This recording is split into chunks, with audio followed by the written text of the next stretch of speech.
I can see clearly now how this meeting went between Vince and Co. about the releases.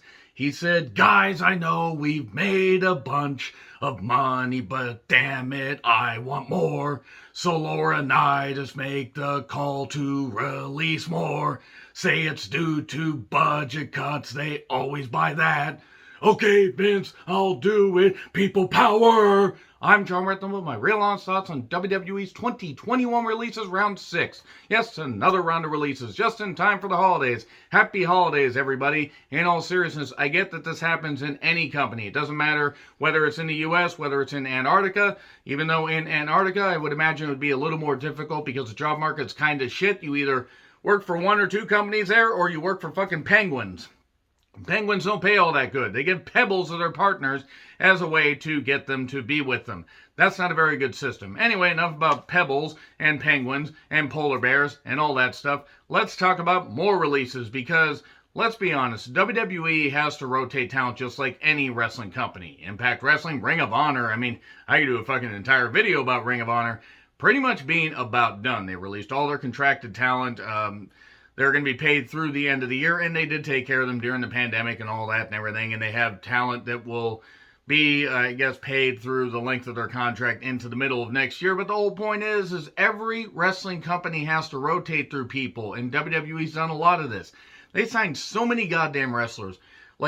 They were signing them like crazy. They were just bringing on all this goddamn water onto this ship. Was it going to sink them? No, because they were making a whole lot of money. The USA Network deal, the Fox deal, the pandemic happened. They released a whole bunch of people, which was fucking bullshit in the sense they had enough goddamn money. They could have done that. And yes, they gave them a 90-day severance package, whatever, easy for me to say.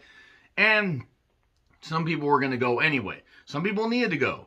And you got to get through some of these people. So you have to get where, you change out the talent, you do this stuff. And they did NXT 2.0 and Raw and SmackDown. And they have main event and 205 Live, even though I don't understand why they have main event and 205 Live besides international TV deals. The whole point of this intro that is just all over the goddamn places, because at this point, I don't know who the fuck is safe. Besides Roman Reigns and a couple people, I really don't know who the fuck is safe. Some of these releases I get. Some of them are wow for, I didn't think they would release them, and some of them are wow like, how did you not make enough motherfucking money with Keith fucking Lee? How would you not make money with Keith Lee? I mean, I'm going to go through the guys, and then I'm going to go through the women, and some of these will not take very long, not that they aren't important, and I hope every single talent lands on their feet. And I do also want to say, not everybody can go to AEW. There is MLW. MLW is trying to make a push to, gain more talent and everything and possibly get a TV deal. Some could go to the NWA for what that's worth, even though they just recently brought in Mike Knox or Knox and whatever the fuck you want to call him. It's like cracking into Fort Knox to try and, get anybody to goddamn watch that show. I gave up on watching that fucking show. I only watch clips here and there. I might order the pay-per-view just to see, but I couldn't fucking watch it anymore. There's Impact Wrestling. There's the Indies. There are various, promotions coming up in AEW. Hell, they could split into Dynamite and Rampage towards Rampage, and they could do that. They could actually increase their live events and maybe get to where they're doing that, and they could, they could get the fan bases to get on board. Who the fuck knows? I mean, they couldn't draw a full goddamn house in Kansas City, Missouri. But then again, at that point, I don't really fucking blame them because I don't know if WWE could. But so the whole point is there are options out there. New Japan. New Japan has a US brand that they really need talent for to help fucking grow because they aren't drawing very good crowds across the US. Granted, they're not hitting the best markets, but still. Let's talk about these releases. So I'm going to start with the guys, and I want you guys to let me know your thoughts in the comments, please. But seriously, I could just imagine Vince McMahon during all this. Ha ha ha. Okay, it's just business, pal. Why are you upset? Keith, why are you upset? I mean, sure, you nearly died and we took care of you and everything and we didn't let you tell your story until you came back on, but now we gave you Bearcat. Bearcat was apparently not his idea. More on that later. Okay, the men. Jeet Rama, who I think was part of the Superstar Spectacle. I've seen a little bit of him. Seems like a good athlete. I hope that he can get some shots, but if he ends up going back to his homeland and working there or whatever, fine. I mean, hopefully he can continue. If this is his dream and he can continue to get work in the U.S., I hope he can. Harry Smith, Wow, they had him for a dark match, maybe 2, and that was it. The guy is, and I'm not going to be ageist about everybody here, but I'm sorry, Harry Smith, does he really add any value to a mainstream wrestling company in 2021? Not really. He was the lesser part of the Killer Elite Squad with Lance Archer. I mean, I don't know. I don't really see how Harry Smith is that big of a loss. Grand Metalik apparently wanted his release and requested it a while ago. Best of luck to him wherever he goes. Same with Lince Dorado. I don't know if Lince requested his release. I do want to say really, really quickly, though, that apparently Izzy's dad mocked the fact that he got released. And I'd just like to say that maybe Izzy's dad should probably focus on being a better father, being any kind of man, and making sure that his child did not train with a known pedophile and doesn't defend really, really racist wrestlers that never apologize for what they got in trouble for. But then again, I mean, if I look like that guy, I probably would not be seeing the public eye at all. The guy, is like, the guy basically is the face that launched 1,000 ships the other way, or right into a rocky cliff. Moving on from that, though, Grand Metalik, Lince Dorado. I'm not going to say they're in lockstep. I don't know how close they actually are. They have been the Lucha House Party, and Samurai Del Sol, the former Kalisto, did make an appearance in AEW. They get some shots. Impact could use another tag team. I think they could be pretty good there. They could work in some of the Texas independents, as there's a Lucha influence down there. I mean, they could make appearances on the indies. They could do stuff. MLW tends to use some Lucha guys. I think that there are some options there for them. Grand Metalik is very talented, so is Lince Dorado. Are they going to move the needle anywhere? No. But are they good? Sure. And then we go to Trey Baxter. This one only disappoints me because I remember seeing him as Blake Christensen, or Christian. I think it was Christensen, actually. But I saw him in, it was New Japan Cup last year. The one-night tournament, and he was the one that got his nose busted, I believe, and then, got beat, but he showed fire and everything. I was like, okay, WWE signed him. Cool. Oh, him and Elena Black, now Cora Jade, are dating. Okay, cool. They're showing him as a couple. Cool. He hadn't really gotten to do all that much on NXT, NXT 2.0 or otherwise, but he had a few appearances. He'd appeared on 205 Live, and they released him. I'm shocked they didn't release Cora Jade, even though they've been featuring her a little bit and doing some vignettes. And I wish nothing but the best for Trey Baxter. He's young, he's got talent, he's got fire. I think that various appearances, AEW, New Japan in particular, I think should scoop him up because he did good there before and he could do good there again.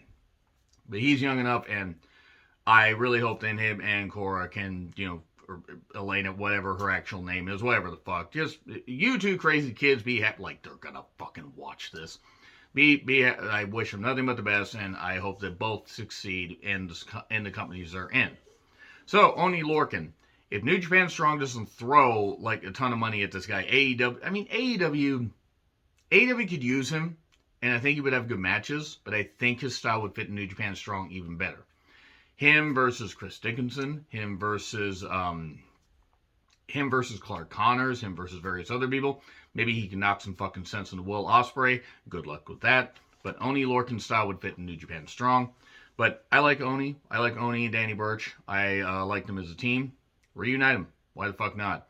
Because I think Danny Burch got released, didn't he? I think he did. There's been so many goddamn releases. Somebody put up, and I don't even remember who the fuck it was. I think it was somebody from Fightful. They put up a giant list of all the people released in 2020 and 2021. Some of those names hurt because some of them could have succeeded. And then some was like, okay, well, some gotta go. Some will not work out in one company. Some will work out in multiple companies. That's just what it is. Oni Lorcan, though, will succeed wherever he goes. Karrion Kross. Okay. Karrion Kross apparently is one of the people. Now, there was a New York Post article that was released that part of the reason that some of these talents were released was due to not getting vaccinated. Now, it should come as no shock to you that Karrion Kross is likely one of them. Now, should this be true? I mean, it could have been a hit piece from the New York Post. I would imagine, according to a source, that the source probably would have said, yeah, these, they're gone. Who the fuck cares? They're fucking idiots. Karrion Kross is friends with Drake Wuertz. Well, that's really all you need to fucking know. It is about the company you keep, not just about who you are as a person. I mean, sure, we can't all control what our friends say, but Karrion Kross. And I met Kross at a couple one particular show just before he signed with NXT. And he's got talent. He's going to succeed, but in this world where it's a fucking vaccination. Oh, my body, my choice. There's a difference between women wanting to get life-saving stuff by not, by being able to get to take care of stuff as far as not having kids if they can't, if they either can't afford it or it's not healthy, or and getting a fucking life-saving, potentially life-saving vaccine from a life-altering virus.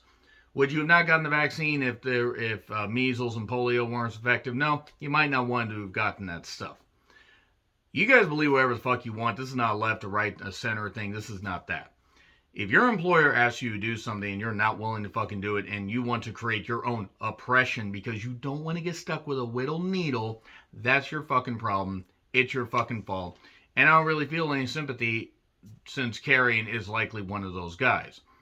And plus, the guy's fucking flopped anyway. Now, he had a great entrance. Him and Scarlett, more on Scarlett in a bit, had a great entrance. The thing is, you gotta do what your employee wants to do. You gotta do what you gotta do, as Futurama said, I believe, the first episode.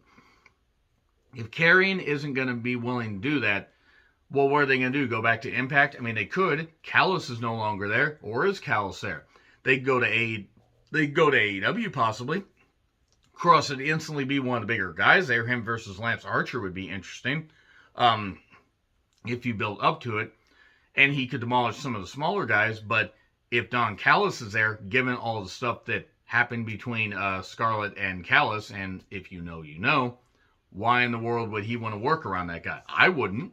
I'd want to beat the shit out of him, and honestly, it would be easy to beat the shit out of Don Callis. I think a goddamn three-legged antelope could do that. More on three-legged antelopes in a bit, because why would I just reference three-legged antelopes only a few times in 30 seconds?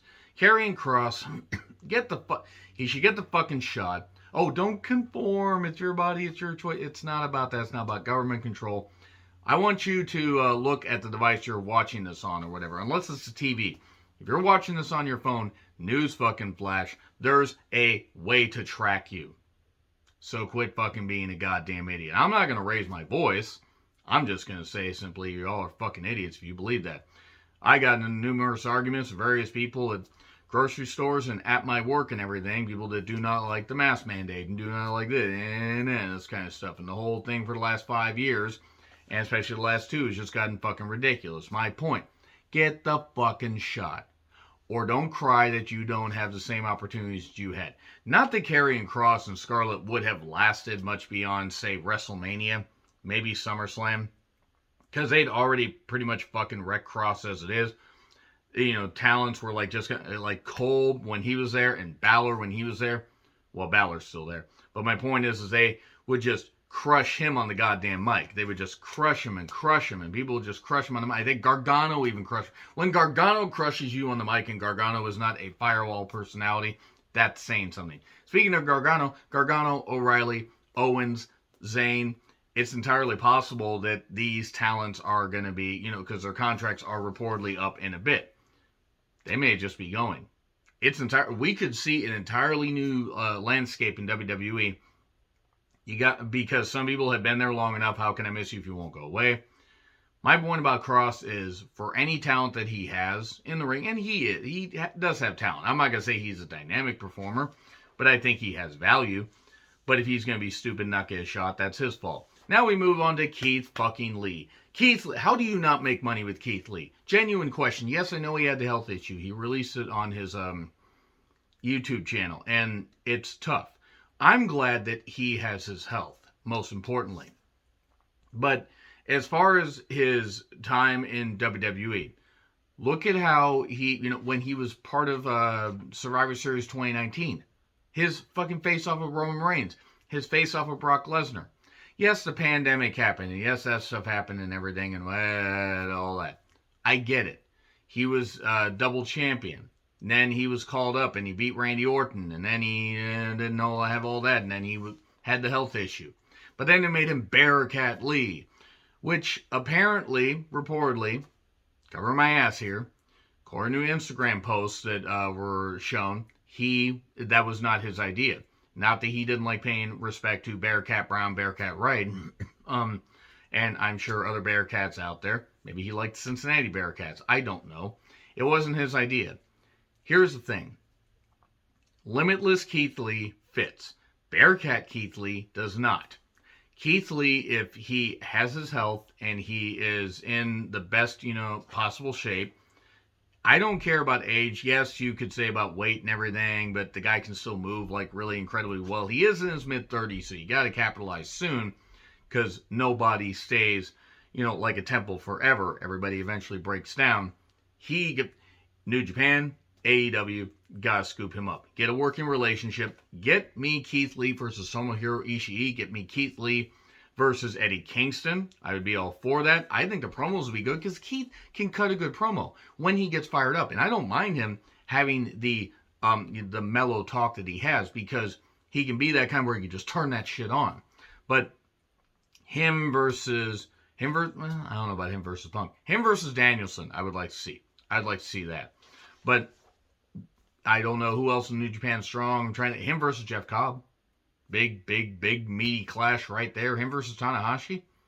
Hell, if they had timed this right, he could have taken the U.S. title off of Tanahashi. Since we're a day away from Power Struggle as of the recording of this video, and I really hope to Chase fucking Owens, of all people, doesn't take the title off of Tanahashi. Though I'm not sure if that's on the card or not. The whole point is Keith Lee. Very, very good. Keith Lee really does have a lot of fucking just fire and energy and whatever, and he could do so much good stuff. But no, they had to make him Bearcat Lee. Such good shit, pal.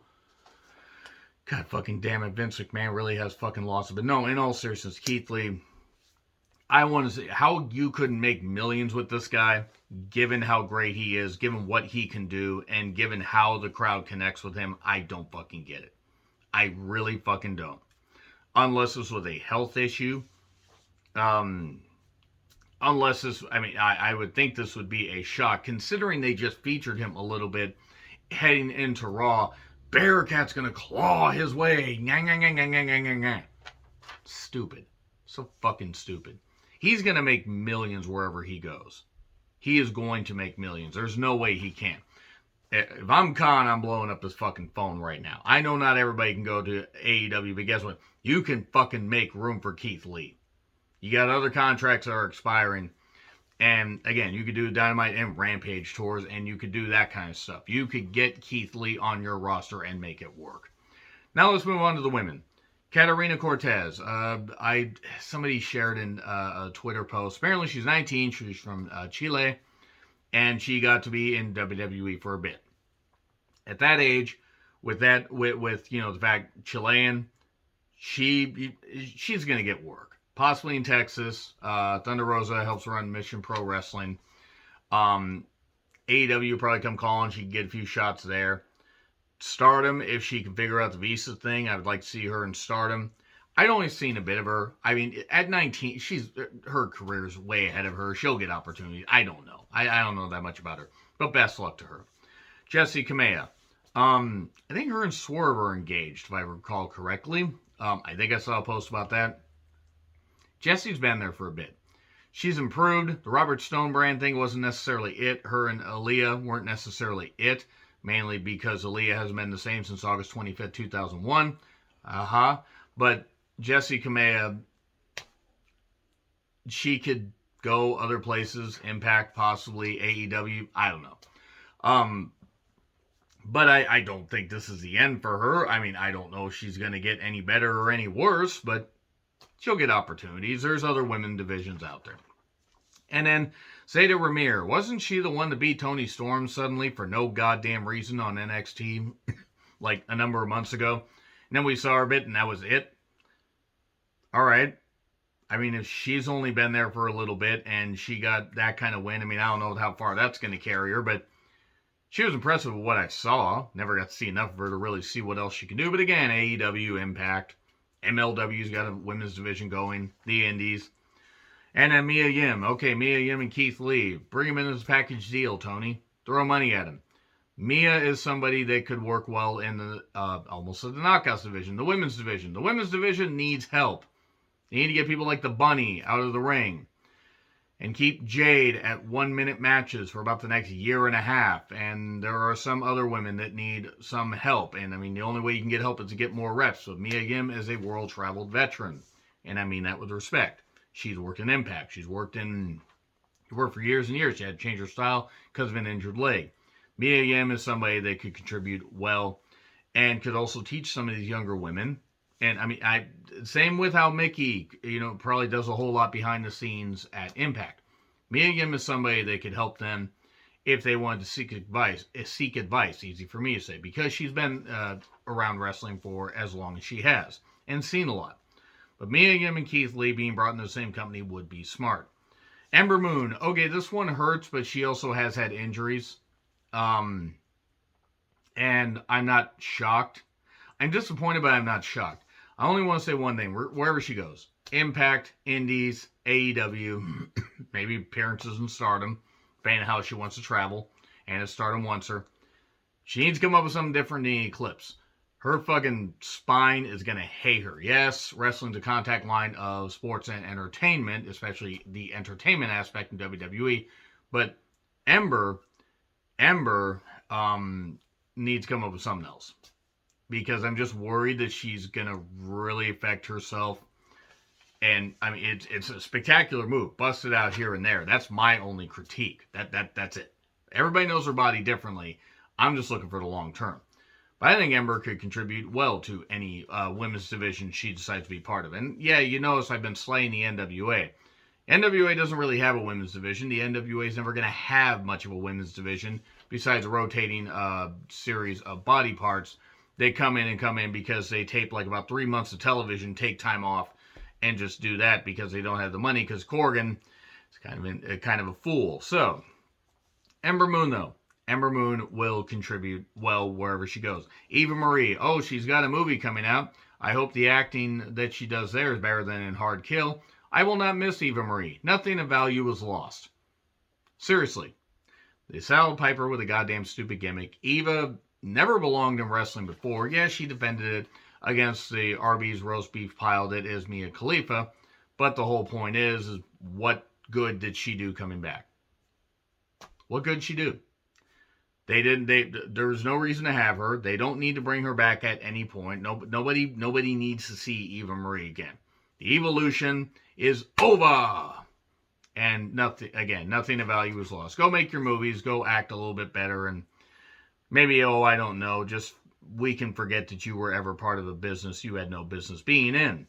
Nia Jax. So apparently Nia Jax was one of the unvaccinated people. I guess that 99% effective immune system, I guess her superior immune system did not prevent her from being fired. I do not feel bad for Nia Jax for this reason. She'll make money in other places. Please, AEW, do not bring her in. You already got some other people that aren't all that great. That need timing and everything. And if you bring Nia Jax in, she's just going to injure everybody because Nia's careless. She doesn't care. And thank God, maybe this is a way to pay back Dwayne for bringing Nia in. And it is his fault, I do want to say. That's why I hope that when they bring him back, Roman just lays him out in 30 fucking seconds, destroys him, because as much as I love The Rock, he foisted Nia on us. So he deserves to be punished horribly. But Nia Jax, superior immune system or not, what value she had to a company? Like AEW doesn't need her. Impact sure as fuck doesn't need her. MLW maybe. I mean, she could work with some of the guys, and some of the guys maybe could teach her, hey, you stupid dumb twat, how about you stop being careless? I don't feel bad for Nia. And if she would not get the shot, then, I mean, really, does anybody miss her? Now, if you're a fan of Nia, that's fine. You can be a fan of Nia all you damn well want. I'm not going to fucking miss her. She moved like a three-legged antelope that was recently tranquilized. She, basically had the charisma of a wet couch left out in a rainstorm for about a goddamn week. Every time somebody tried to hit her, it was like hitting a wet leather couch with a fully cooked ham. Boom, right there. Just slapping the meat right there. It was fucking ridiculous. Not it like that, whole joke wasn't, a fucking dumpster fire of words and everything and a word salad. Blah. But at least she gave us my hole. So at least there was that. So Nia Jax is gone. Good. The women's division's a whole lot safer. Granted, they gutted quite a bit of the women's division. They'll probably be calling some women up. At least I thought they were going to call a couple women up, but nope, they're not going to. Scarlett Bordeaux. Well, she's married to Karrion Kross, or at least they're engaged, so I wonder if she thinks the same way. Probably, but even if she doesn't, if they're going to get rid of Kross, they might as well get rid of her. And I hope that Scarlett, because Scarlett can work. I've seen her work some matches. She's not great, but she's a good character. As far as work, her and Kross would be a good pair to bring in.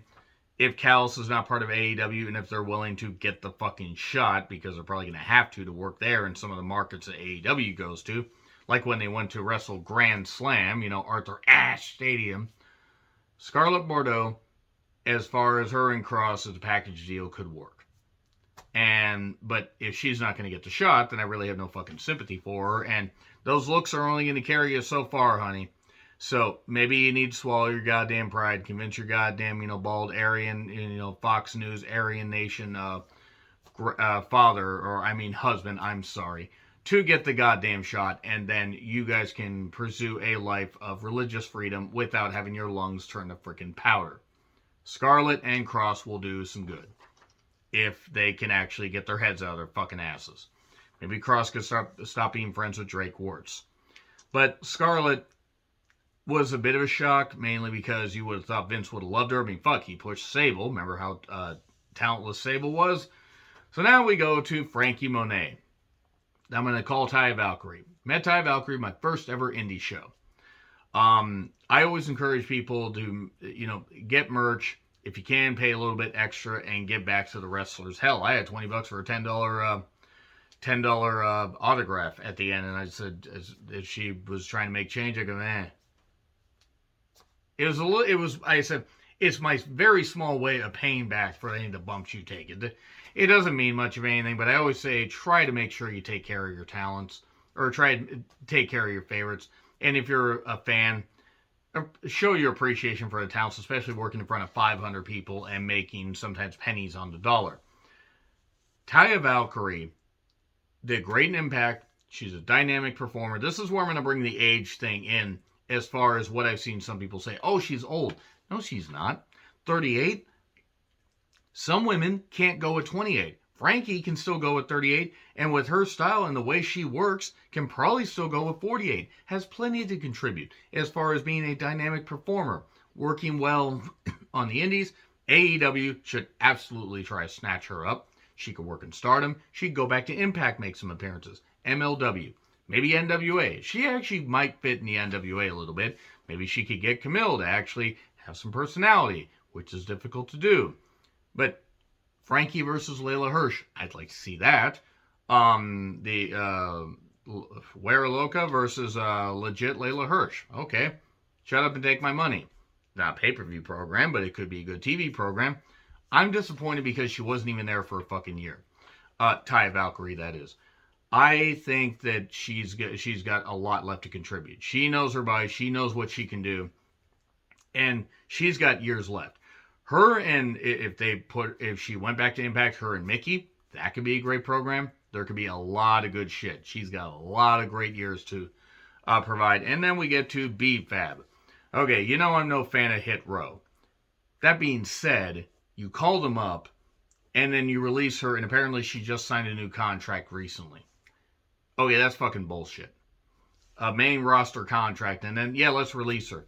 Look, I thought that the whole B-Fab, Elektra Lopez match that they had to open up an NXT 2.0 episode was a fucking dumpster. It was a fucking dumpster fire. It was bad. It was bad all around. I think it was bad enough to fucking fire her, and I hope that's not the reason why they decided to fire her.